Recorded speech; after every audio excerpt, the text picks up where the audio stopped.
बिस्मिल्लाहिर्रहमानिर्रहीम, अस्सलाम वालेकुम व्यूअर्स। ये मैं कावा एक बनाने लगी हूँ जो कि एलर्जी के लिए है। खांसी नज़ला ज़ुकाम जो आजकल बहुत है, वो मुझे भी था, मैंने इसलिए बना के आप लोगों से शेयर करने लगी हूँ।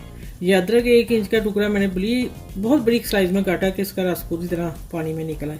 और 3 से 4 काली मिर्च है, एक छोटा, ये दो कप बनाऊंगी मैं। और ये एक दालचीनी का टुकड़ा जो कि हमारी बॉडी के लिए बहुत ज़्यादा फ़ायदेमंद है। एक इलायची सब्ज़ वाली और 2 लौंग डालूंगी। और ये एक इतना गुड़ का टुकड़ा, ये मैंने चीनी में था, मैंने धो के रखा है। ठीक है, मैंने चीनी में डाले हुए 3-4 ना। खाने के बाद हम लेते हैं। ये मैं सारी चीज़ें डालती हूँ। ये 10 मिनट पकेगा, तो फिर इंशाल्लाह पकता है, फिर मैं आप लोगों से शेयर करती हूँ।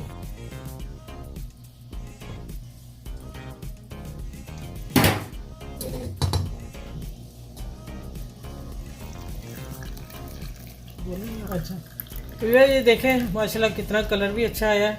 और ये जितनी चीज़ें इसमें डाली वो सारी हमारी सेहत के लिए बहुत अच्छी हैं। खांसी नज़ला ज़ुकाम ये सब इससे फ़र्क पड़ेगा। और आप ये बड़ों को भी दे सकते हैं, बच्चों को भी। बच्चों को थोड़ी मकदार में कम दें, लेकिन इसमें मैंने गुड़ थोड़ा डाला है, लेकिन हम शहद भी डाल सकते हैं। जिसको पसंद है वो शहद डालें, और शुगर वाले तो बिल्कुल नहीं डालें।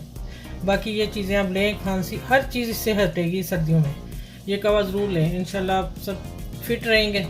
और ठीक है, आने वाली वीडियो में इंशाल्लाह फिर मिलते हैं। अल्लाह हाफिज़।